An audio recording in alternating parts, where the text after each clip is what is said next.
విశ్వాస వీరులు అనే అంశంలో మనం ఇప్పటి వరకు హేబేలు గురించి, హనోకు గురించి, నోవాహు గురించి విన్నాం. ఈరోజు మనం 8, 9, 10 వచనాలు చదువుకుందాం. అబ్రహాము విశ్వాసము గురించి విందాం. హెబ్రీ 11, 8, 9, 10.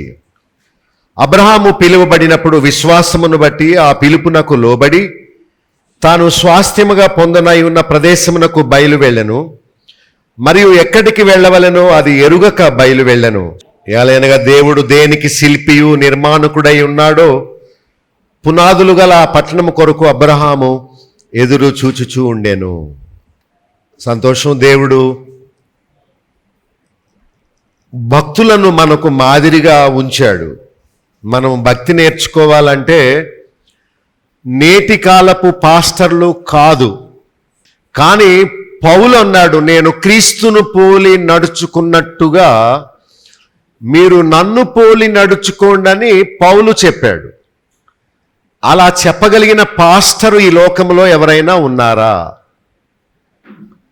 నాకెవరు కనబడలేదు. మరి పౌలు గతంలో బలహీనుడే, హింసకుడు, దూషకుడు, హానికరుడే. కానీ ప్రభు పిలుపు వచ్చిన తర్వాత యేసు ప్రభువు లాంటి గొప్ప మాదిరిగా పౌలు ఉండగలిగాడు. అలా ఉండాలని నాకు ఆశ. దానికోసం నేను ప్రయత్నిస్తున్నాను.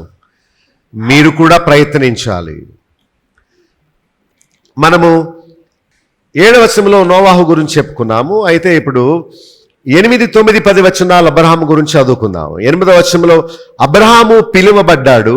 ఆయన పిలువబడినప్పుడు ఆ పిలుపుకు లోబడ్డాడు. పిలవడం అంటే ఏమి లేదు. అబ్రహామా, నేను చూపించే దేశానికి వచ్చేయి. అబ్రహామా, నీవు ఆ ప్రజలతో కలిసిపోవద్దు, సపరేట్గా ఉండు, ప్రత్యేకంగా ఉండు. వాళ్ళు పూజించే దేవతలు, విగ్రహాలకు నువ్వు మొక్కొద్దు. నీవు జీవము గల దేవుణ్ణి ఆరాధించడానికి వారి మధ్యలోంచి బయలు వెడలి ప్రత్యేకంగా ఉండు. నేను చూపించే ప్రదేశానికి వెళ్ళిపో, ఆ దేశానికి వెళ్ళిపో. నీ జీవితం నాది పూచి. నీవు అందరితో పాటు నీవు చీకట్లో, అజ్ఞానంలో ఉండొద్దు. నువ్వు ప్రత్యేకంగా ఉండు, నా బిడ్డగా ఉండు. నిన్ను ఆశీర్వదిస్తాను, నిన్ను అభివృద్ధి చేస్తాను, నీ సంతానాన్ని ఇసుక రేణువుల వలె చేస్తాను. ఎవరైనా నిన్ను శపిస్తే వారిని నేను శపిస్తాను. ఎవరైనా నిన్ను దీవిస్తే వారిని నేను దీవిస్తాను. నీ ద్వారా భూలోకములో ఉన్న సమస్త వంశములు ఆశీర్వాదం పొందుతాయని 7 రకాల ఆశీర్వాదాలు దేవుడు అబ్రహాముకి ఇచ్చి పిలిచాడు. ఆయన ఏం మాట్లాడలేదు. మీరు ఆదికాండం 12వ అధ్యాయంలో చూస్తే దేవుడు పిలిచిన పిలుపు అక్కడ రాయబడిందే కానీ అబ్రహాము ఎదురు చెప్పడం కానీ, ప్రశ్నలు వేయడం కానీ, సాకులు చెప్పడం కానీ, వాయిదా వేయడం కానీ అక్కడ చూడము. అక్కడ ఏమని రాస్తుందంటే దేవుడు పిలిచాడు, ఇలాంటి వాగ్దానాలు చేశాడు, నువ్వు వస్తావా అని అడిగాడు. అబ్రహాము దేవుడు చెప్పినట్లు బయలు వెళ్ళాను. కథం, అంతే. ఒకవేళ నేను మిమ్మల్ని అందరినీ ఈరోజు ఆరాధన ఇక్కడ కాదు, వేరే ఊర్లో మనం కూడుకుందాం, దేవుడు చెప్పాడు వచ్చేసేయండి అన్నాను అనుకోండి, మీరు అందరూ వస్తారా? ఎక్కడా? మళ్ళా తిరిగి రావడం ఎప్పుడు? అక్కడ భోజనాలు ఉంటాయా? మాకు ఆటో పెడతారా, లేకపోతే మీ కారులో తీసుకెళ్తారా? ఎప్పుడు? అమ్మో, 100 ప్రశ్నలు వేస్తారు. కానీ వెళదాం, పద, ఆ ఊర్లో సువార్త చెప్పుదాం. ఎవరో తిడుతున్నారట, ఉమ్ములేస్తున్నారట, తరుముతున్నారట, కొడుతున్నారట. వెళ్ళి ఆ ఊర్లో మనం సాక్షులుగా నిలబడి 4 పత్రికలు పంచిపెట్టి వద్దాంరా అంటే, ఓహో, నా సొంత పనులకే నేను ఎప్పుడు వెళ్ళలేదు, ఇప్పుడు సువార్తకు రావాలా? మా వల్ల కాదు. రావడం మానేయమంటే మీ మందిరానికి రావడం మానేసి అలా గుడికి వెళ్ళిపోతాం అంటారు. కానీ అబ్రహాము అలా ఏమీ అనలేదు. మీటింగా, చలో నడవండి నేను వస్తాను. సువార్త, నడవండి పదండి నేను వస్తాను అన్న. అబ్రహాము విశ్వాసం ఎంత గొప్పదో. తాను తన సేఫ్ జోన్ను, కంఫర్ట్ జోన్ను వదిలిపెట్టి ఎక్కడికి వెళ్ళాలో తెలియకుండానే ఆ ప్రదేశానికి వెళ్ళిపోయాడు అంతే. తాను విడిచిపెట్టిన విషయాలు చాలా చిన్నవి, దేవుని ద్వారా తాను పొందినవి చాలా గొప్పవి. వదిలేసి ఉంటే ఏం వదిలేసి ఉంటాడు? సొంత ఊరు, చుట్టాలు, తల్లిదండ్రులు, ఆస్తి ఏదన్నా ఉంటే ఒక పోర్షన్ భూమి, ఒక పోర్షన్ ఇల్లు, ఇలా చిన్ని వదిలేసి ఉంటాడు. కానీ దానికి దేవుడు 100 రెట్లు 1000 రెట్లు ప్రతిఫలాన్ని ఇచ్చాడు. అబ్రహాము తండ్రి గురించి రాయబడలేదు, అబ్రహాము అన్నదమ్ముల గురించి రాయబడలేదు. ఈనాడు మనం అబ్రహామును విశ్వాసులకు తండ్రి, ఫాదర్ ఆఫ్ ఫెయిత్ బిలీవర్స్ అని చెప్పుకుంటున్నామంటే ఇన్ని వేల సంవత్సరాలు అయినా కూడా మనం అబ్రహామును గురించి చెప్పుకుంటున్నాం. ముస్లిమ్స్ కూడా ఇబ్రహీం అని పేరు పెట్టి అతని గురించి వింటారు. అంత గొప్పవాడు అవడానికి కారణం దేవుని పిలుపు విని భక్తిలోకి వచ్చాడు. విశ్వాసం ఉంటే సరిపోదు, విధేయత కూడా ఉండాలని. ఇక్కడున్న వాళ్ళందరిలో విశ్వాసం ఉంది, ఎందుకంటే విశ్వాసం ఉంటేనే కదా మీరు వచ్చారు. కానీ లేనిదల్లా విధేయత లేదు, అంటే చెప్పినట్టు వినడం లేదు. కానీ విశ్వాసము అంటే నమ్మకం ఉండాలి, చెప్పిన మాటకు విధేయత కూడా చూపాలి. ఇవి రెండు ఉంటేనే అది ఫలిస్తుంది. అబ్రహాము పిలువబడ్డాడు, వెంటనే పిలుపుకు లోబడ్డాడు. చూడండి 8వ వచనంలో, తాను స్వాస్థ్యముగా పొందనై ఉన్న ప్రదేశానికి వెళ్ళాడు. అంటే దేవుడు పిలిచిన పిలుపుకు లోబడితే స్వాస్థ్యాన్ని పొందుతాం. స్వాస్థ్యం అంటే ఏంటి? ఆస్తి, ప్రతిఫలాన్ని పొందుతాం. సో దేవుడు నన్ను పిలిచాడు, ఆయన మాట విని నేను బాప్తిస్మము తీసుకుంటే, లోక ఆచారాలు స్వంత ఇష్టాన్ని వదిలి దేవుని మార్గంలో నేను ప్రయాణం చేస్తే, దేవుడు తప్పక ఇస్తానని వాగ్దానం చేసిన స్వాస్థ్యాన్ని తప్పక నాకు ఇస్తాడని తాను ఆ ప్రదేశానికి వెళ్ళాడు. నమ్మకము అంటే ఇదే, గుడ్డిగా నమ్మడం అంటే ఇదే. గుడ్డిగా అని ఎందుకన్నానంటే, విశ్వాసము అంటేనే కనిపించనివి ఉన్నాయని నమ్మడం. ఒక భర్త ఒకరోజు తన భార్యతో అన్నాడు, నేను చెప్పినట్టు వింటావా అంటే, వింటానండి, మీరు చెప్పినట్టే వింటాను. అయితే నిన్ను ఒక చోటకు తీసుకెళ్తాను, వస్తావా? ఓకే, వస్తాను. అయితే నీకు కళ్ళకు గంతలు కట్టేసి నిన్ను నడిపిస్తాను, నువ్వు నా మీద నమ్మకం పెట్టి నువ్వు అడుగేయాలి, సరేనా? ఓకేనండి, వస్తాను అనగానే అటు తిరుగు అని ఒక చేతి రుమాలతో ఇలాగ గట్టిగా కళ్ళు కనబడకుండా కట్టేశాడు. కట్టేసిన తర్వాత ఇప్పుడు నడు అన్నాడు, లిఫ్ట్లోకి నడు అన్నాడు. ఇలా వచ్చింది అంతే. అతను చేయి పట్టుకుని నడిపిస్తున్నాడు. లిఫ్ట్ నుంచి అలా దిగిపోయారు. ఇప్పుడు బయటకు నడు అనగానే, ముందు నేల ఉంది కదా, నేనే నీ కళ్ళు, అడుగేయి అన్నాడు. అడుగు వేసాడు. ఇగో ఇక్కడ కారు ఉంది, దానిలో కూర్చో అనగానే ఆ డోర్ తీయగానే కారులో కూర్చుంది ఆమె. అలా అరగంట ప్రయాణం చేశారు. ఎక్కడ తీసుకెళ్తున్నారు నన్ను? ఆగు చెప్తాను, కంగారు పడకు అని కారు అలా వెళుతుంది. తాను మాత్రం ప్రామిస్ చేసినట్టు కళ్ళగంతలు ఇలా తీసి చూస్తాను దొంగలా మనలాగా అనలేదు, అలాగే ఉంది. సరే, ఒక అరగంట అయిన తర్వాత కారు దిగు అన్నాడు. సో తను ఇలా తిరిగి వచ్చి డోర్ తీసి తను దింపాడు. అప్పుడు మళ్ళీ ఒక చోటకు తీసుకెళ్ళాడు నడిపించుకొని. అప్పుడు ఇదిగో ఇప్పుడు నీ కళ్ళగంతలో ఇప్పేస్తాను, నువ్వు చూడాలి అన్నాడు. అనగానే వెంటనే తన కళ్ళగంతల వెనక నుంచి ఇలా విప్పేశాడు. ఆ కళ్ళు తెరువు అనగానే ఇలా కళ్ళు తెరిచింది. మీకు అర్థమైపోయి ఉంటుంది, టీవీలో యాడ్ది. అక్కడ మంచి సుందరమైన రంగులు వేసిన మంచి పూర్తి అయిన మంచి ఇల్లు అక్కడ రెడీగా ఉంది. వావ్, ఎంత మంచి ఇల్లు, ఎంత బాగుందో. ఇక్కడ తీసుకొచ్చారు, ఇదేనా హోటలా? ఎవరిల్లు పెళ్ళికి వచ్చామా ఏంటి అని అడుగుతుంది. ఇదిగో రోజు ఎందుకు వెళ్ళిపోతున్నారు, డ్యూటీ అయిపోయాక అని అడిగేవే. ఈ ఇల్లు కట్టడానికి సంవత్సరము నుండి వస్తున్నాను, ఇదిగో ఈ ఇల్లు నీదే అని చెప్పి ఆ తాళాలు ఆమె చేతికిచ్చి వెళ్ళు నీ ఇంట్లో కనగానే, అమ్మ ఇంత మంచి ఇల్లు, ఇంత పెద్ద ఇల్లు నాదే, అయ్య బాబోయ్ ఎలా ఎప్పుడు కట్టారు ఇదంతా అని అప్పుడు తాను సంతోషించిందట. అలాగే దేవుడు తాను శిల్పి నిర్మాణకుడై ఉన్న ఆ దేశాన్ని మన కొరకు సిద్ధపరిచాడు, పరలోకాన్ని. అది మనం చూడలేదు కానీ దాన్ని మనకు వాగ్దానం చేశాడు. పరలోకాన్ని, నిత్య జీవాన్ని, దేవుని సన్నిధిని, మహిమను దేవుడు మనకు వాగ్దానం చేశాడు. మరణము లేని లోకాన్ని, కన్నీరు కార్చని లోకాన్ని, చీకటి పడని లోకాన్ని, వ్యాధులు ఆకలి లేని లోకాన్ని, క్రొత్త ప్రపంచాన్ని మనకిస్తానని వాగ్దానం చేశాడు. అయితే దాన్ని స్వతంత్రించుకోవడానికి ఇక్కడ ఉన్న వాటిని వదిలిపెట్టమని చెప్తున్నాడు. నిజంగా మన విశ్వాసము సరి అయింది అయితే ఆయన వదిలిపెట్టమన్న దాన్ని వదిలిపెట్టి శాశ్వతమైన వాటి కోసం మనము నిరీక్షిస్తాం, ఆశిస్తాం, ఎదురు చూస్తాం. మీలో అలాంటి నిరీక్షణ ఉన్నదా?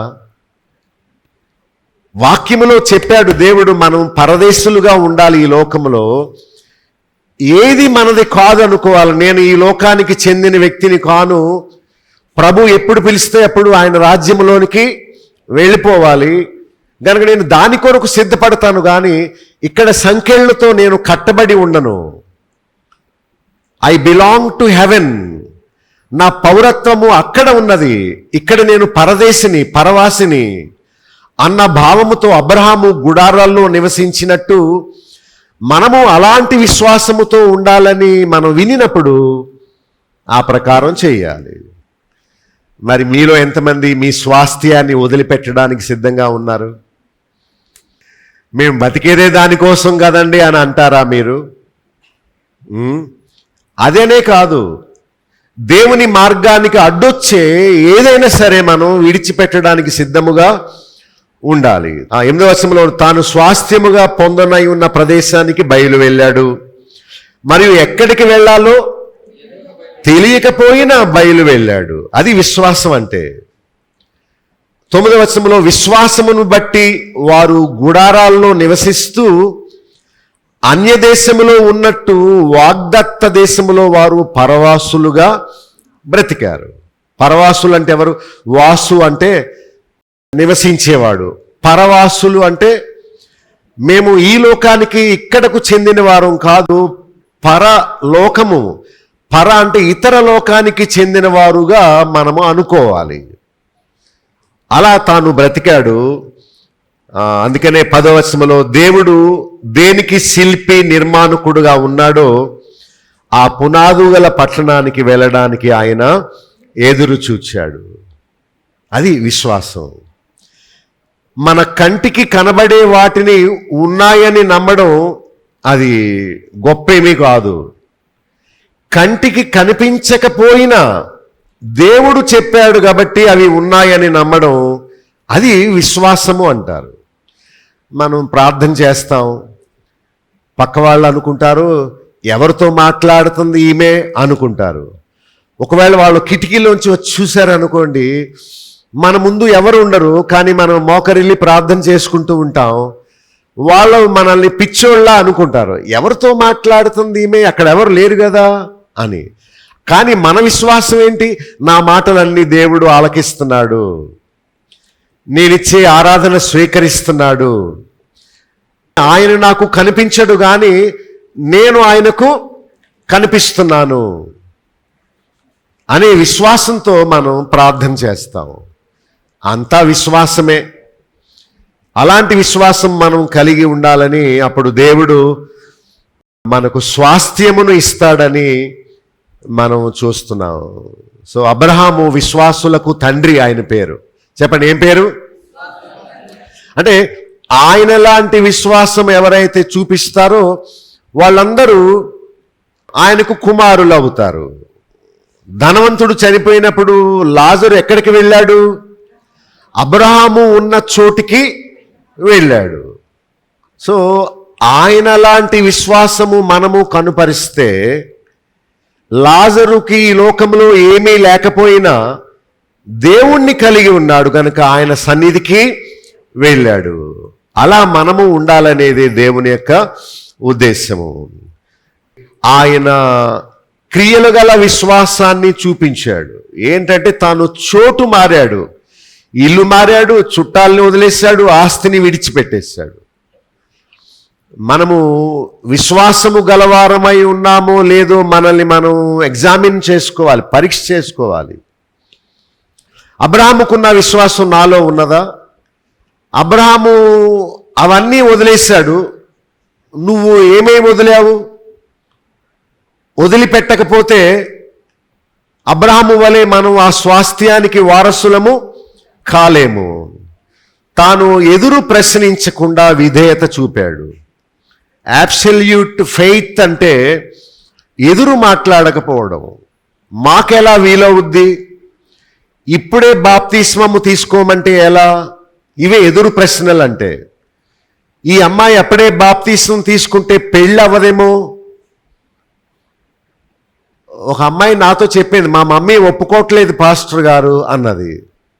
ఏమా నువ్వు అమ్మాయి బాప్తిస్మం తీసుకోవడానికి సిద్ధమైతే నువ్వు వద్దన్నావట కదా అంటే, అప్పుడే ఎందుకండి, నేను 45 సంవత్సరాలకు తీసుకున్నాను, ఈ పిల్ల 16 కూడా రాలేదు, అప్పుడే బాప్తిస్మం అంటుంది ఏంటండి అంటుంది. అంటే నువ్వు ఆటంకంగా ఉంటావా? నీవు ఒకవేళ బాప్తిస్మం తీసుకుంటే మా కులంలో దేవుణ్ణి నమ్ముకున్న వాళ్ళు చాలా తక్కువ అండి, ఎక్కడ దొరుకుద్దండి సంబంధం అంటుంది. దేవుడు సహాయం చేస్తాడనే విశ్వాసం నీకు లేదా అని అన్నాను. ఉందగానండి, అప్పుడే వద్దన్నానండి అని అంటుంది. విశ్వాసం ఉంటే ఏం చేస్తుంది?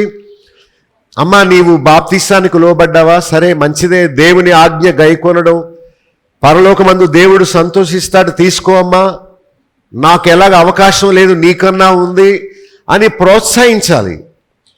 పెళ్ళి అవ్వదా అంటుంది మరి పక్కనున్న పిన్ని, మరి తీసుకోమంటావా వద్దా అంటే, పెళ్ళి అవ్వాలో దేవుడు చేస్తాడు. భవిష్యత్తు కానరాకపోయినా, బ్లర్గా ఉన్నా, మసకగా ఉన్నా దేవుడు చూసుకుంటాడు నా భవిష్యత్తు, నాకేం కావాలో అన్నీ ఆయనే చూసుకుంటాడనే విశ్వాసంతో ఉండేదే నమ్మకం. మీరందరూ దేవుని మందిరానికి క్రమంగా వస్తున్నారు, సంతోషం. వాక్యం వింటున్నారు, సంతోషం. ఎదురు చెప్పట్లేదు, సంతోషం. కానీ ఆ ప్రకారం చేస్తున్నారా? పెద్ద ప్రశ్న. విశ్వాసం ఉన్నది మంచిదే, కానీ విధేయత ఉన్నదా? విధేయత అంటే ఏమీ లేదు, వదలమన్న వాటిని ఏం చేయాలి? వదిలేయాలి. మరి అది వదలరు, ఇది వదలరు. దేవుని పిలుపు, మాట, వాగ్దానము నమ్మాడు, విధేయుడయ్యాడు. అబ్రహామా, నీకు ఉన్న ఒక్క కుమారుని నాకు బలిచ్చేయి అన్నాడు. అనగానే దేవుడికి ఆ కుమారుణ్ణి బలి ఇవ్వడానికి తాను సిద్ధం అయిపోయాడు. దేవుడు అంత కఠినంగా మనల్ని ఏమి అడగడు. మన డబ్బు వద్దు, మన పిల్లలు వద్దు, మనం గుంజీలు తీయడం వద్దు, మన తలనీలాలు వద్దు, అలాంటి ఏమి దేవుడు కోరడు. ఒకవేళ ఊరకనే అబ్రహామును అడిగినట్టు అడిగాడు అనుకోండి, మీ అబ్బాయిని సేవకిస్తావా అని, వెంటనే ఏమంటారు? పాస్టర్గా చేయడమా? మా పిల్లాడినా? అయ్య బాబోయ్, ఆయన సంచి భుజాన్ని వేసుకుని అందరిచ్చిన బియ్యం అన్నీ పట్టుకెళ్ళి జోలి సంచి వేసుకుని తిరగాల? మా పిల్లవాడు గొప్పవాడు అయిపోవాలి, అందుకని పాస్టర్గా చేయను అంటారు కదా. కానీ అబ్రహాము ఏదో పాస్టర్గా చేయడం కాదు, ఆయన్ని బలిచ్చేయమని అడిగితే నడు, దేవుడిచ్చాడు. అవసరమైతే తలను మొండెను వేరు చేసిన మళ్ళా ఇద్దరిని కలిపేయగలడు, అంత గొప్పవాడు. 100 సంవత్సరాల వయసులో నాకు నా భార్యకు పండంటి బిడ్డనిచ్చినవాడు, నేను ఆ బిడ్డను బలిచ్చినప్పుడు ఇద్దరిని మళ్ళా కలపలేడా? గొప్పవాడు, ఆయన ఏమైనా చేయగలడు. ఎందుకు అడుగుతున్నాడో, నేను మాత్రం రెడీ అని చెప్పి బిడ్డను బలి ఇవ్వడానికి సిద్ధంగా పర్వతం మీదకి తీసుకెళ్ళిపోయాడు. విశ్వాసం అంటే అది.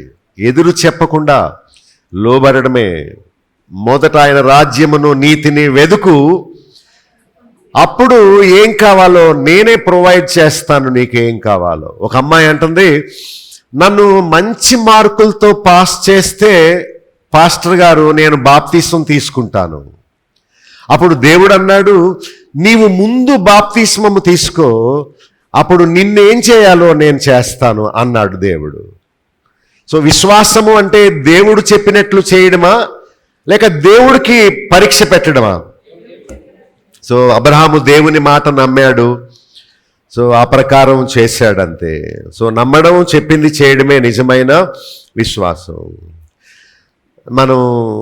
మనం ఉన్న ఊర్లో బస్ స్టాండ్కి వెళ్ళామనుకోండి, అక్కడ ఎవరన్నా బస్ స్టాండ్లో ప్రయాణం చేయడానికి బుట్ట పట్టుకొని సిద్ధంగా ఉన్నారనుకోండి, అప్పుడు మనం ఏమండి బాగున్నారా, ఎక్కడికి వెళుతున్నారా అని అడిగామనుకోండి, వాళ్ళు ఏమోనండి తెలియదండి అన్నారనుకోండి, మనం ఏమనుకుంటాం? వాళ్ళని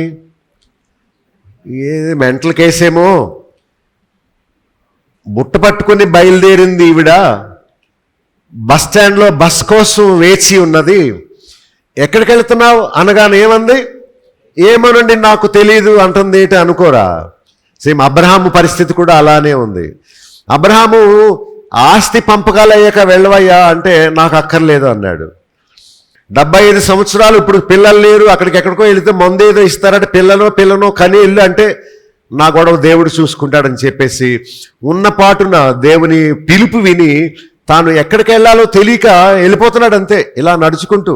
అంటే ఇక్కడ ఆగు అని చెప్పే వరకు ఆయన నడుస్తూనే ఉన్నాడు. నమ్మకం అంటే అదే. ఒక ఊర్లో ఒక మీటింగ్ జరిగింది. ఆ మీటింగ్కి నేను ఒక మఫ్లర్ కొనుక్కున్నాను. మఫ్లర్ అంటే తలకు పెట్టుకుంటారు, మంకీ క్యాప్.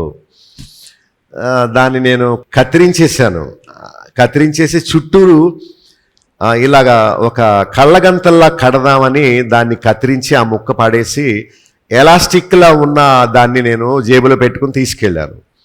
ఆ రోజు విశ్వాసం గురించి వాక్యం చెప్పాలి. నేను అక్కడ కూర్చున్న ఒక చిన్న అమ్మాయిని, ఒక 10 సంవత్సరాల అమ్మాయిని, ఇలా రా అమ్మ అని పిలిచాను. బాబోయ్ అని భయపడింది. వాళ్ళ అమ్మ అన్నది వెళ్ళు పర్లేదు అని చెప్తే వాళ్ళ అమ్మ పర్మిషన్ ఇవ్వగానే వెళ్ళింది. ఇదిగో నువ్వు భయపడకే, నేను నీ కళ్ళకు ఈ ఎలాస్టిక్ ఇది పెడతాను, నువ్వు చూడకుండా ఉండు, నేను చెప్పినట్లు చేయి అన్నాను. అందరూ వాక్యం అంత ఆసక్తిగా వినరు, కానీ ఇలాంటి స్కిట్లు వేస్తున్నప్పుడు మాత్రం అని చూస్తున్నారు నా వైపు. అప్పుడు తనకి అలా వచ్చింది, నిలబడింది, కళ్ళు గంతలు కట్టేశాను. అప్పుడు ఆ స్టేజ్ దగ్గర నేను ఒక చైర్ వేశాను. వేసి నేను అన్నాను, నేను చెప్పినట్లు నువ్వు చెయ్యి, ఇప్పుడు ఎడం ప్రక్కకు తిరుగు అన్నాను. కాబట్టి తాను భయంగానే ఇలా తిరిగింది. ఇప్పుడు కొంచెం ముందుకు నడు అన్నాను, కొంచెం నడిచింది. ఇప్పుడు కూర్చో అన్నాను, తాను వెంటనే ఇలా కూర్చోబోయింది. నేను అన్నాను, నీ వెనక కుర్చీ ఉన్నది, నేను చూస్తున్నాను, నువ్వు చూడకపోయినా నేను చూస్తున్నాను, కూర్చో, నమ్మకం మీద కూర్చో అని అన్నాను. అప్పుడు తను ఇలాగని ఇలాగ టచ్ చేసింది, అప్పుడు కుర్చీ దొరికింది, అప్పుడు చక్కగా కూర్చుంది. నేను అన్నాను, నమ్మకం అంటే ఇదే. ఇప్పుడు లే, కుడి ప్రక్కకు నడువు అనగానే, కుడి అంటే ఇటు కదా, రైట్ హ్యాండ్ సైడ్ ఇలా తిరిగింది. నడు అంటే నడిచింది. ఇప్పుడు ఎడం ప్రక్కకు తిరిగింది. ఆగు, ఇప్పుడు వెనక్కి నడు, ఇప్పుడు ఎడం పక్క నడు అనగా నేను చెప్పినట్లు చేసింది. సరిగ్గా ఆ ప్రజల మధ్యలో నుంచి అలా ముందుకు వెళ్ళింది. సరే అని ఆమె కళ్ళగంతలు తీసేసి విశ్వాసం అంటే ఇదే అని చెప్పారు. మిమ్మల్ని రమ్మంటే మీరు వస్తారా? 2 కర్రలు ఇలా కట్టి ఇటువైపు అటువైపు కట్టి ఒక వైర్ ఒకటి వేలాడదీసి, ఒక అతను సైకిల్ ఇలా పట్టుకొని ఇలా నడిచి మళ్ళీ ఇలా వెనక్కి వచ్చాడు. అక్కడ ఒక తట్ట ఉంటే తట్టలో రాళ్ళన్నీ వేసుకొని, ఇటుకలన్నీ వేసుకొని, ఆ తట్టను నెత్తి మీద పెట్టుకొని అలా చివరికి వెళ్ళాడు, మళ్ళా ఈ చివరికి వచ్చాడు. అక్కడ కూర్చున్న ఒక కుర్రోడు విజిల్ చేస్తూ, వా భలే చేస్తావు, వా గ్రేట్ అని అన్నాడు. అప్పుడు అతను అన్నాడు, నిన్ను నేను మోసుకెళ్ళి తిరిగి తీసుకురాగలనని నీవు నమ్ముతున్నావా అని అన్నాడు. నువ్వు గ్రేట్, నువ్వు ఇంత పెద్ద రాళ్ళు పట్టుకెళ్ళిపోయిన వాడు, నేను ఎంత ఒక 30-40 కేజీల చిన్న బాలుణ్ణి, నేను నమ్ముతున్నాను, అయితే రా అన్నాడు. వెంటనే అతడు, నేను రాను, నమ్ముతున్నాను కానీ నేను మాత్రం రానని చెప్పారట. చూసారా, విశ్వాసము ఉన్నదో లేదో అక్కడ బయలుపడింది. చర్చికి రావడం విశ్వాసం కాదు, విశ్వాసం ఉన్నట్టు గుర్తు, ఆ ప్రకారము చేయడమే.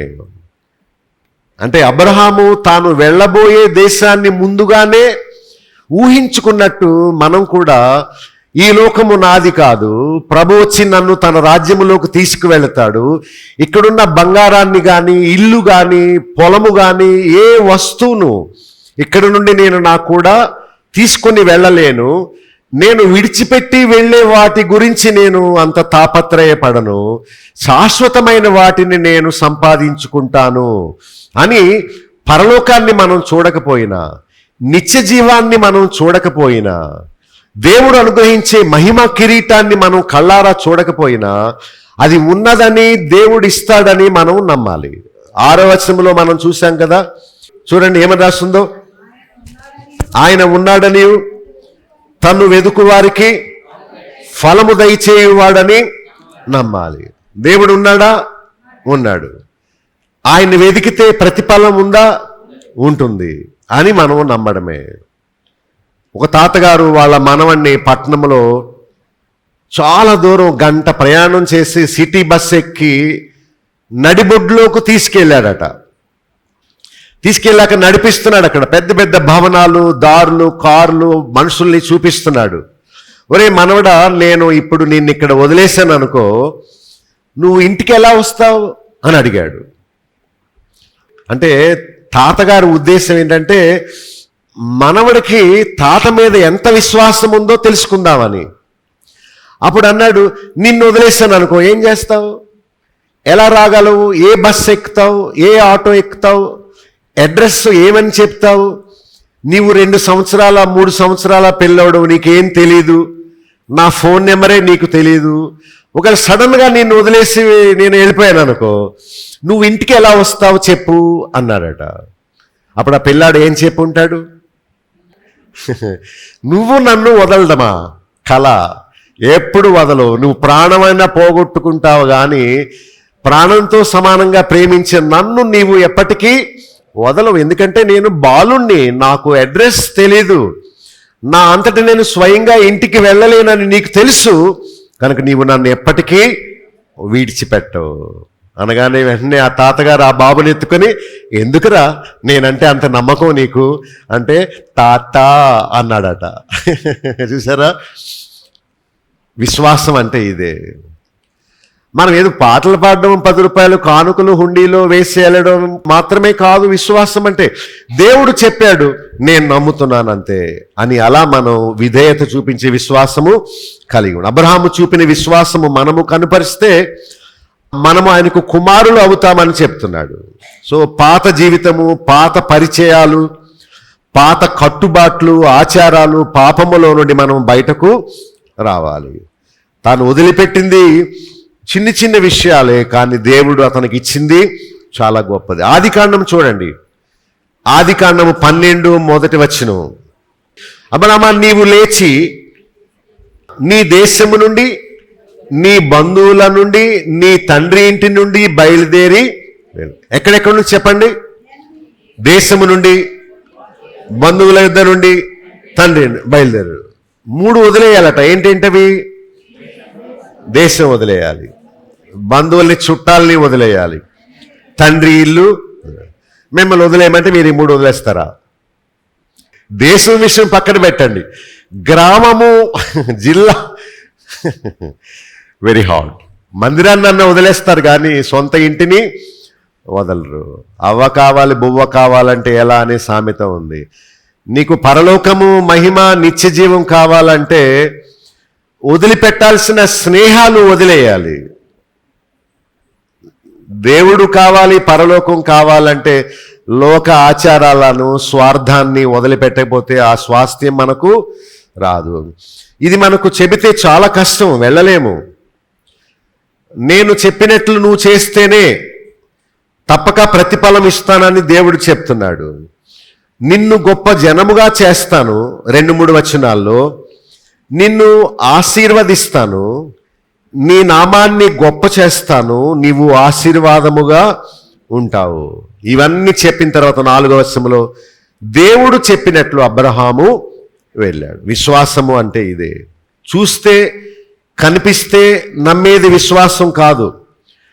చూడని దాన్ని, చూడలేని దాన్ని ఉన్నదని నమ్మడమే విశ్వాసం. దేవుడు మన నుండి కోరేది ఇదే, ఇంకేం కాదు. సేవ చేయక్కర్లేదు, చందాలన్నీ పోగు చేసి ఒక గుడి కట్టి పెట్టక్కర్లేదు, అన్నదానాలు చేయక్కర్లేదు, లేకపోతే నీవేమి ఉపవాసాలు ఉండక్కర్లేదు.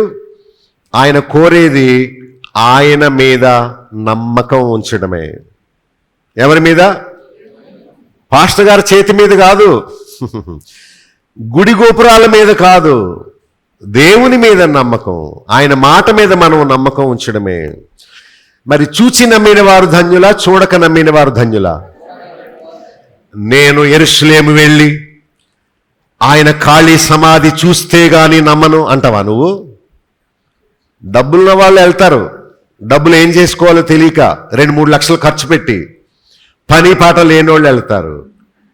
కానీ నేను వెళ్ళదలుచుకోలేదు, ఎందుకంటే చూడక నమ్మిన వారే ధన్యులు. నువ్వు యెరూషలేము వెళ్ళి ఆ ప్రాంతం అంతా చూసి నమ్మితే ధన్యుడువా? ఇక్కడే ఉండి విని చదివి నమ్మితే ధన్యుడువా?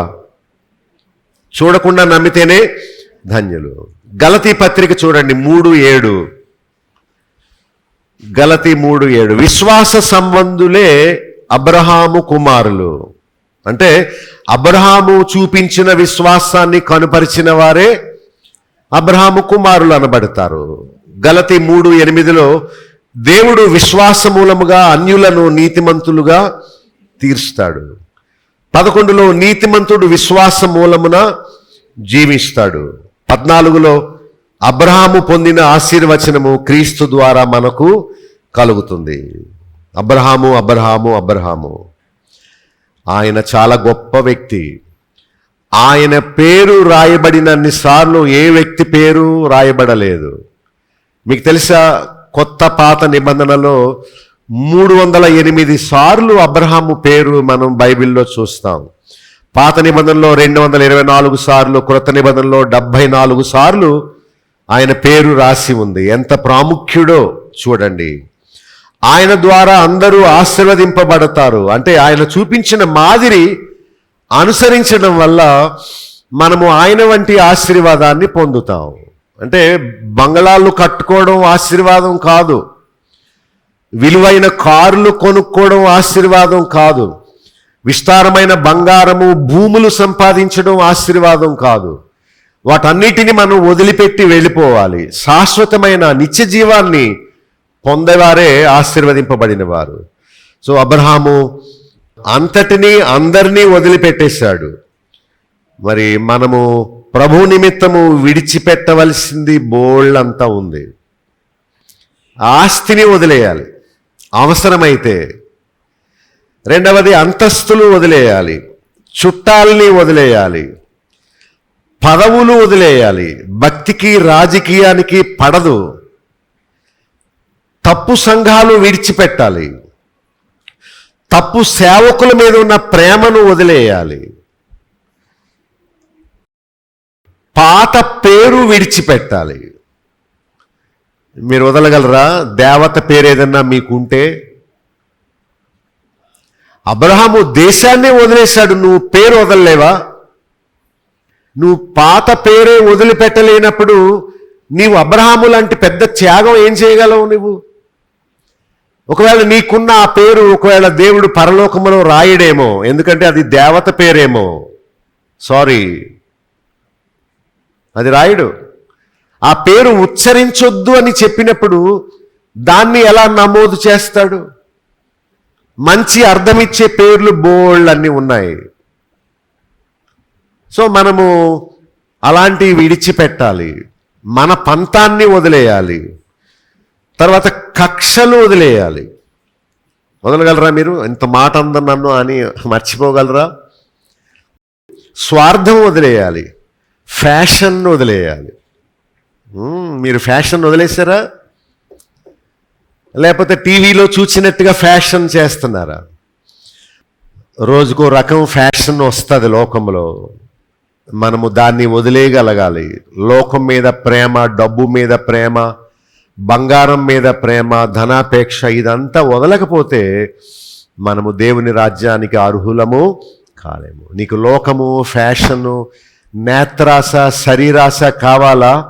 లేక దేవుడు, దీనత్వము, సాత్వికము, పరలోకము, నీతి కొరకు హింసలు అనుభవించడం కావాలా అంటే నీవు ఏం కోరుకుంటావు? ఏది కోరుకుంటావో దాన్నే నీవు పొందుతావు. ఏమైతే అవని నేను దేవుడు చెప్పినట్టు చేస్తానంతే. అలాంటి తెగింపు మనకు అవసరం. ఎవరి గురించో మనము అధైర్యపడకూడదు. అపోస్తుల కార్యములు గ్రంథం చూడండి. స్టెఫను అనే శిష్యుడు చనిపోయే ముందు చెప్పిన వాక్యం. అపోస్తుల కార్యముల గ్రంథము 7:2 నుండి చదువుతాను. అబ్రహాము హారానులో ఉన్నప్పుడు దేవుడు ప్రత్యక్షమై మెసొపొతేమియాలో ఉన్నప్పుడు తాను ఏమని పిలిచాడు? నీవు నీ దేశాన్ని స్వజనాన్ని విడిచిపెట్టి రమ్మనగానే కల్దీయుల దేశాన్ని విడిచి బయలుదేరిరా అని 3వ వచనములో దేవుడు పిలవగానే అప్పుడు అతడు కల్దీయుల దేశమును విడిచిపోయి హారానుకు వచ్చాను. నువ్వు కూడా అబ్రహాములో అందరినీ విడిచి రాగలవా? అతడు వచ్చాడు గనుక 4వ వచనంలో దేవుడు అతన్ని తీసుకొని వచ్చాడు. భవిష్యత్తు గురించి భయపడనిదే విశ్వాసం. ఏమో బాప్తిస్మము తీసుకుంటే పెళ్ళవదేమో, ఈ మొక్కులు అన్నీ వదిలేసి నేను క్షవరం చేయించేసుకుంటే దేవత నన్ను తినేస్తదేమో, అలాంటి భయము విశ్వాసములో ఉండదు. కలవరం ఉండదు, భయం ఉండదు, అనుమానం ఉండదు, అనిశ్చయత ఉండదు. కానీ విశ్వాసములో ధైర్యము, నమ్మకము, విశ్వాసము, నిరీక్షణ ఉంటాయి. దేవుని మాట నేను నమ్మాను, దేవుడు నన్ను ఆశీర్వదిస్తాడు అనుకోవాలి. మంచు పడుతుంది ఒక్కొక్కసారి, అయినా సరే వాహనాలు వెళ్ళిపోతూ ఉంటాయి. అంటే కనిపించకపోయినా రోడ్డు ఉంది అని వాళ్ళు గుడ్డిగా అలా వెళ్ళిపోతారు. ఎంత దట్టమైన మంచు అంటే ఎదుట ఏమైనా వాహనాలు ఆగి ఉన్నాయా వెళుతున్నాయా అని కనిపించినంత దట్టమైన మంచులో కూడా నమ్మకాన్ని బట్టి అలా అలా వెళ్ళిపోతారు. మరి మన జీవితం కూడా అలాగే విశ్వాసంతో ముందుకు వెళ్ళాలి. కొందరు రాత్రిలో నిద్రపోరు. ఎందుకు నిద్ర పట్టదు అంటే రేపు ఏమవుద్దో అనే భయము. ఈ డబ్బులు ఎక్కడి నుంచి తేవాలి, ఈ రోగాన్ని ఎక్కడ చూపించుకోవాలి, ఈ పిల్లల విషయం ఏం చేయాలి, ఈ సమస్యను ఎలా అధిగమించాలి అనే వర్రితో, చింతతో వారు నిద్రపోకుండా ఉంటారు. కానీ ప్రార్థన చేసుకుంటే హాయిగా నిద్ర పడుతుంది. నీ భారం నువ్వే మోస్తే నీకు ఆయాసంగా ఉంటుంది.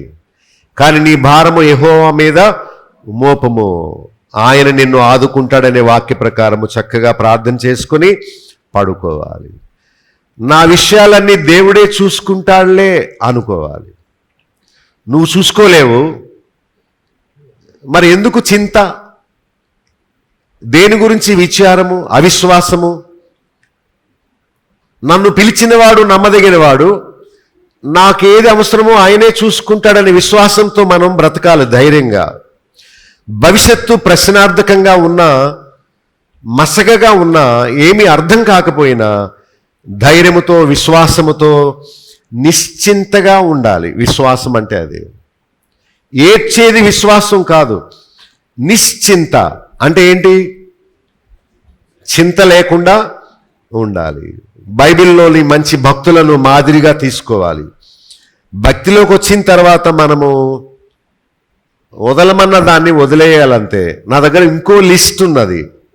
మనుషుల్ని, చుట్టాల్ని, కులాన్ని, ఆస్తుల్ని, డబ్బును, సుఖాన్ని, తప్పు సంఘాల్ని, స్వంత ఇష్టాన్ని, హెచ్చుల్ని, బద్ధకాన్ని, విగ్రహాల్ని, నిద్రను, ఇంటిని, భోజనాన్ని, అక్రమ సంపాదనను, ఇష్టమైన దాన్ని, హాయిగా ఉన్న మంచాన్ని, ఎప్పుడు పట్టుకునే ఫోన్ని, ధనాపేక్షణను, నేత్రాశను, మూర్ఖత్వాన్ని ఏం చేయాలి? విడిచిపెట్టేయాలి. మన భవిష్యత్తు మనకు తెలియదు, కానీ ఎవరికి తెలుసు? దేవునికి తెలుసు గనుక లోబడాలి. ఆనాడు దేవుడు అబ్రహామును పిలిచాడు, ఈనాడు క్రీస్తు ద్వారా మనల్ని పిలుస్తున్నాడు. హెబ్రీ 1:1 ఏముంది? ఆయా సమయాల్లో కాలాల్లో దేవుడు నానా విధాలుగా మనుషులతో మాట్లాడాడు. ఇప్పుడు తన కుమారుని ద్వారా, వాక్యం ద్వారా మనతో మాట్లాడుతున్నాడు. తన కుమారుని ద్వారా ఏమనిపిస్తున్నాడు? నా యొద్దకు రండి, కమ్ అన్టు మీ, నేను మీకు విశ్రాంతి ఇస్తాను. నెమ్మది లేకుండా ఉన్నారా? కలవరంతో ఉన్నారా? డబ్బు లేక బాధపడుతున్నారా? అనారోగ్యం గురించి విచారంగా ఉన్నారా? నా దగ్గరికి రండి, మీకు డబ్బు ఇస్తాననలేదు, మీకు ఓర్చుకునే సామర్థ్యాన్ని ఇస్తాను, మీకు శక్తిని ఇస్తాను, సమాధానాన్ని ఇస్తాను, విశ్రాంతి ఇస్తాను, రమ్మని ప్రభు పిలుస్తున్నాడు. సో దేవుని పిలుపు విని అబ్రహాము ఒక యాత్రికునిలా తాను బయలుదేరి ఇంట్లో నుంచి బయటకు వచ్చేసాడు. మంద కూడా యాత్ర అనుకోవాలి. దేవుడు ఆగు అనే వరకు మనం ప్రయాణం చేస్తూనే ఉండాలి. దేవునికి లోబడడానికి విడిచిపెట్టవలసిన వాటిని తప్పక విడిచిపెట్టి అప్పుడు దేవునికి లోబడాలి. భవిష్యత్తు ఎలా ఉంటుందో సరిగా తెలియకపోయినా మనం ముందుకెళ్ళాలి. అదే విశ్వాసం. అబ్రహాము ఎదురు చెప్పకుండా, ప్రశ్నలు అడగకుండా, సాకులు చెప్పకుండా, వాయిదా వేయకుండా వెంటనే లోబడ్డాడు. దేవుడు దానికి ప్రతిఫలం ఇస్తాడు. ఒక విషయం చెప్తాను. ఒక ఆమె దేవుణ్ణి నమ్ముకున్న ఒక అతన్ని ప్రేమించిందట. తాను ఎప్పుడైతే ఆ అబ్బాయిని ప్రేమించిందని తెలిసిందో అప్పుడు ఆ అమ్మాయి ఇంటి వాళ్ళు ఆమెను గదిలో బంధించేశారట. అప్పుడు ఆమె నేను చచ్చిపోతానని భయపెట్టిందట వాళ్ళని. అప్పుడు నిజంగా ఏం చేసుకుంటుందని తలుపు తీశారట. అప్పుడు ఆమె అన్నది, నాకు అడ్డు చెప్పకండి, నేను నాతో కలిసి ఉద్యోగం చేసే అతను చాలా మంచివాడు, మేమిద్దరం ఒకే కంపెనీలో జాబ్ చేస్తున్నాం, నేను అతన్ని వివాహం చేసుకుంటాను. అప్పుడు వాళ్ళ నాన్న అన్నారట, ఆగు, నా ఆస్తిలో ఒక్క రూపాయి కూడా నీకు చెందదు, జాగ్రత్త, నీకు మేము కానుపు పోయాం, నీకు తల్లి తండ్రి చచ్చిపోయారని నువ్వు అనుకో, మాకు ఆడబిడ్డ లేదు చచ్చిపోయిందని మేము అనుకుంటాం, ఇప్పుడే కట్టుబట్టలతో వెళ్ళిపో అని ఇంట్లోంచి ఆమెను బయటకు పంపేశారు. ఆమె, సరే నాన్నగారు, అమ్మ నాకు జన్మనిచ్చారు, మీకు చాలా నమస్కారం, నేను దేవుణ్ణి నమ్ముకున్నాను, ఒక దేవుని బిడ్డతో నేను జీవించడానికి తీర్మానం చేసుకున్నాను, ఇంట్లో ఉన్న విగ్రహాలను వదిలేస్తున్నాను, మీరు నాకు ఆస్తి ఇవ్వకపోయినా నా భర్త నమ్మకస్తుడు, నన్ను పోషిస్తాడని నమ్ముతున్నాను అని బుట్ట సర్దుకోనివ్వలేదు. గెట్ అవుట్ అన్నారంతే, ఇంట్లోంచి బయటకు వెళ్ళిపో, నీవు చచ్చావనుకున్నావు ఈ రోజు నుండి అని తనని నెట్టేసి తలుపేసి, దమ్మని తలుపేసి, దాన్ని ఎప్పుడు ముఖం చూడొద్దు, జాగ్రత్త అని వాళ్ళ ఆవిడికి భయం చెప్పి పంపిస్తారు. ఆమె ఒక్కసారి ఇలా చూసి, ఇక్కడే నేను పుట్టి పెరిగాను ఈ ఇంట్లో, ఈ రోజుతో ఈ ఇంటికి నాకు అయిపోయింది అని అలా ఏడుస్తూ ఆ అబ్బాయికి ఫోన్ చేసి, నన్ను తీసుకెళ్ళి పెళ్లి చేసుకో, మనిద్దరం కష్టపడి పని చేసుకుందాం, భవిష్యత్తు ఎలా, దేవుడే, ఏం పర్వాలేదు, ఆయన చూసుకుంటాడు అని వాళ్ళిద్దరూ నా ముందుకు వచ్చి సాక్ష్యం చెప్పారు. ఇద్దరం పని చేసుకుంటున్నామండి, దేవుడు మాకేం తక్కువ చేయలేదు, కానీ అమ్మా నాన్నకు దూరం అయ్యామని బాధే కానీ దేవుడు మమ్మల్ని తక్కువ చేయలేదు, మీ ఇద్దరం చాలా బాగున్నాం, సంతోషంగా ఉన్నాం, మాకు ధైర్యం దేవుడు ఇచ్చేలా మా కోసం ప్రార్థన చేయండి, దేవుడే మా భవిష్యత్తు. సాధారణంగా పిల్లలు కనినప్పుడు తల్లి దగ్గర ఉండి చూసుకోవాలి. చిన్నపిల్లకి స్నానం చేయించి, ఎక్సర్సైజ్ చేయించి, ఏమంటారు, నలుగు పెట్టి, ఆయిల్ రాసి, ఆడించి, పురుడు పోసి, ఇవన్నీ చేయాలి. కానీ ఆ అమ్మాయి అన్నది, నాకు ఎవరు లేరు, మా తల్లిదండ్రులు నన్ను వదిలేశారు, దేవుడే నా తల్లి నా తండ్రి, నాకు ఏం పర్వాలేదు, నేను ధైర్యంగా ఉంటాను, దేవుని గురించి నేను అవన్నీ వదిలేశాను, నా నమ్మకం దేవుడు అని బయటకు వచ్చేసిందట. ఈ లోకములో మనకు కలిగి ఉన్న దేనిని మనం తీసుకొని వెళ్ళలేము, ఒక్క విశ్వాసం ఉంటే చాలు. నా దేవుడు నన్ను పిలిచాడు భక్తిలోకి, నన్ను విడిచిపెట్టడు, తన నిత్యరాజ్యాన్ని నాకు ఇస్తాడు అనే ఒక్క విశ్వాసము నువ్వు కలిగి ఉంటే చాలు, ఆ పరలోక మహిమను, మరణము లేని ఆ నిత్య జీవాన్ని మనం పొందగలుగుతాం. ఒక్క విశ్వాసమే మనకు అలాంటి ప్రతిఫలాన్ని ఇస్తుంది. అబ్రహాము ఒక వంశానికి మూల పురుషుడయ్యాడు. ఒక్కడే అనుకున్నాడు అబ్రహాము. ఇప్పుడు లోకములో ఎన్ని కోట్ల మంది యూదులు, క్రైస్తవులు ఉన్నారో నాకు తెలియదు, కానీ నేను లెక్క పెట్టలేదు. వాళ్ళందరికీ అబ్రహాము గొప్ప మూల పురుషుడు అయ్యాడు. ఒక్కరోజు దేవుని పిలుపు విని దేవుని భక్తిలోకి అంతా వదిలేసి వచ్చిన మూలానే దేవుడు గొప్ప యూదా వంశానికి మూల పురుషునిగా దేవుడు అబ్రహామును చేశాడు. అలా నిన్ను నన్ను కూడా చేస్తాడు. మనం విధేయత చూపాలి. అతడు తీసుకున్న ఒక్క గొప్ప నిర్ణయము గొప్ప భవిష్యత్తును ఇచ్చింది. ఈ లోకంలో ఉన్న యూదులకు ఆయనే మాదిరి అబ్రహాము, ముస్లిమ్స్కి ఆయనే మాదిరి ఇబ్రహీం అంటారు. తర్వాత క్రైస్తవులకు కూడా అబ్రహాము మాదిరి. ఎవరెవరికి? యూదులకు, ముస్లిమ్స్కి. హిందువులంటే కొద్దిమందేలేండి, కానీ దేశంలో ఎక్కువ భాగము క్రైస్తవులు, దేశంలో ఎక్కువ భాగము యూదులు, దేశంలో ఎక్కువ భాగము ముస్లిమ్స్. వాళ్ళందరికీ మూల పురుషుడు ఎవరు? అబ్రహాము. దేవుడు నిన్ను నన్ను రాబోయే తరానికి ఒక మూల పురుషునిగా, విశ్వాస వీరుడుగా చేయాలని ఇష్టపడుతున్నాడు. మనం ఆయన మాట విని ఆయన ఆజ్ఞకు లోబడాలి. ప్రభు పన్ను వసూలు చేసే మత్తయ్య అనే ఒక అతని దగ్గరికి వెళ్ళాడు. అతను ఏదో లెక్కలు రాసుకుంటున్నాడు. ప్రభు వచ్చి ఇలా చూశాడు. చూడగానే అతను లెక్కలు రాసుకుంటే మనిషి ఇలా చూశాడు. చూడగానే మత్తయి నన్ను వెంబడించు అన్నాడు ప్రభు. వెంటనే ఆ పద్దు, ఆ పెన్ను, పుస్తకాలు అక్కడ వదిలేసి అలా ప్రభు వెనకాల వెళ్ళిపోయాడు. పేతురు కూడా దోనెను, ఆ చేపల పట్టే వలను, ఆ జీవనోపాధిని ఏం చేశాడు? వదిలేశాడు. నన్ను వెంబడించు, నేను నిన్ను మనుషులను పట్టు జాలరుగా. ఆయన నీడ పడిన వాళ్ళు బాగుపడ్డారు.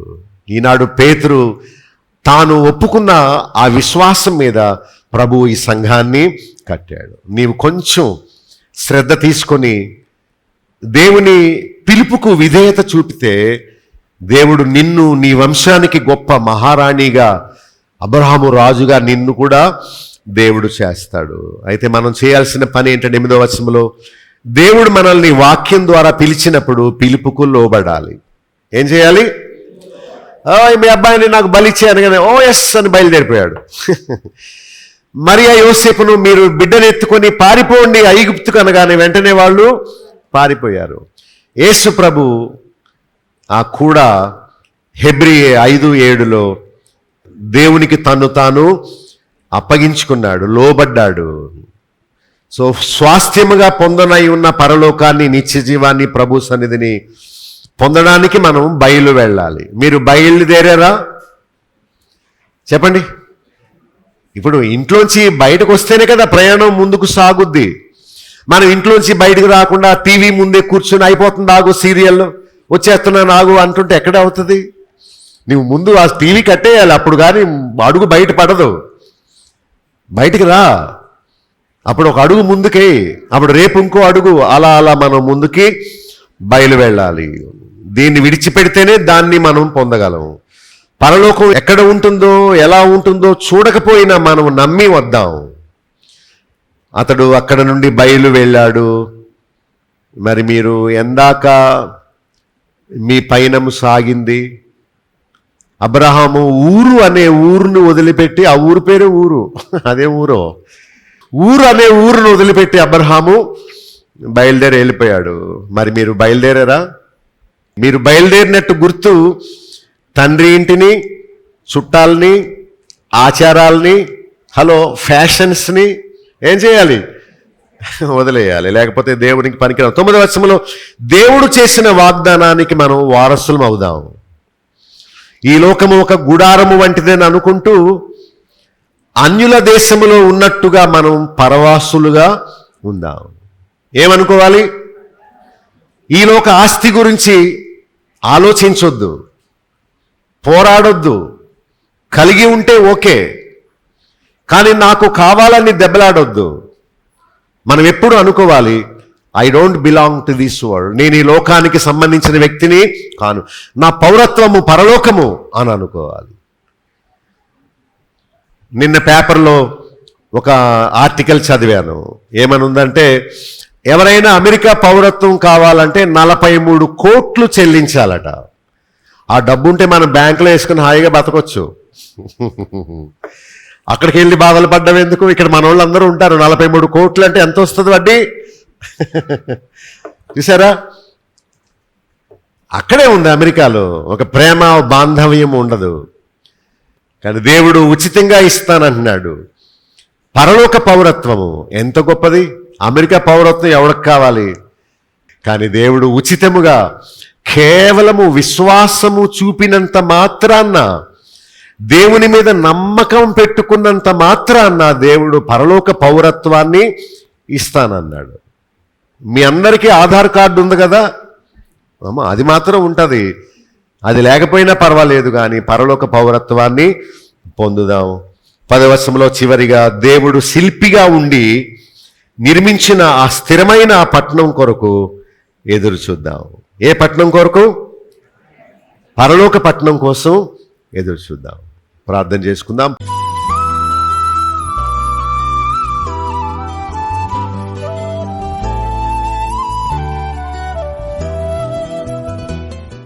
ప్రేమగల తండ్రి, నీకు స్తోత్రాలు. ఆనాడు అబ్రహామును పిలిచిన దేవుడవు, ఈనాడు నీ కుమారుడైన యేసుక్రీస్తు ద్వారా నా యొద్దకు రండి అని మమ్మల్ని కూడా పిలిచినందుకు స్తోత్రాలు. కొరింథీ 1:9 ఉన్నట్టు, తన కుమారుని సహవాసమునకు మిమ్మల్ని పిలిచిన దేవుడు నమ్మదగినవాడని చెప్పినట్టు, నాయన మేమందరము అబ్రహాము లోబడినట్లు మేము కూడా ఈరోజే నీ పిలుపుకు లోబడుతున్నామని వాగ్దానం చేస్తున్నాము. మమ్మల్ని ధైర్యపరచండి, వెనుకంజ వేయకుండా సహాయం చేయండి. మా విశ్వాసము సరి అయిందో కాదో చూచుకునే నేను ఆ జాగరూకత మాకు అనుగ్రహించండి. మేము చూచే వాటిని ఉన్నావని నమ్మడం కాదు, కనిపించకపోయినా చూడక నమ్మిన వారు ధన్యులు అనినట్టు మేము వినిన ప్రకారం అబ్రహాము వలె విధేయత చూపించే విశ్వాసము మాకు ఇవ్వండి నాయన. యేసు నామములో ప్రార్థించి వేడుకొనుచున్నాము తండ్రి, ఆమేన్.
పాపదాస్యము శాపములో నైయుండగా ప్రాణమిచ్చి విడిపించితివి.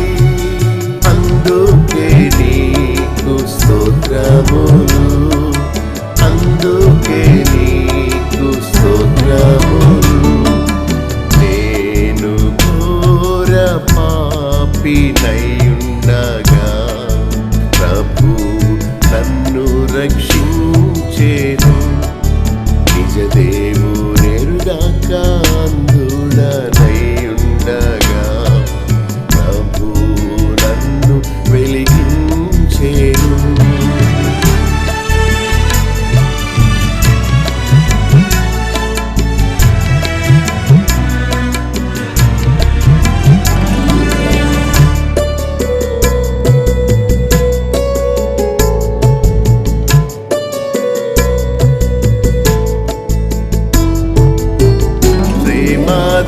దుఃఖము రోగములెన్నో వచ్చినా ప్రేమతో ఆదరించితివి. ప్రేమ దుఃఖము రోగములెన్నో వచ్చినా ప్రేమతో ఆదరించితివి. అందుకే నీకు స్తోత్రములు, అందుకే నీకు స్తోత్రములు. నేను ఘోర పాపినైయుండగా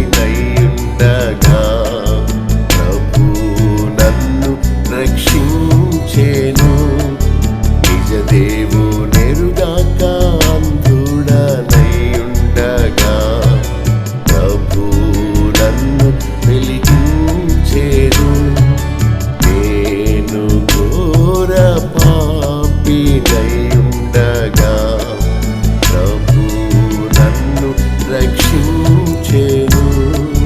నిజ దేవునెరుగాక అంధుడనైయుండగా ప్రభు నన్ను వెలిగించెను. ప్రభు నన్ను వెలిగించెను. ప్రభు నన్ను వెలిగించెను. మా చిరునామా బాబులోక్ గండి, chairman, Bethel assembly, Nallajerla. Pin code 534112, పశ్చిమ గోదావరి జిల్లా, ఆంధ్రప్రదేశ్. మా ఫోన్ నెంబర్స్ 08882777333. మా సెల్ నెంబర్ 9440111250. మరొక సెల్ నెంబర్ 9000000803. మా ఈమెయిల్ ఐడి satysakshiTV@gmail.com. మా వెబ్సైట్ www.bethelassembly.net.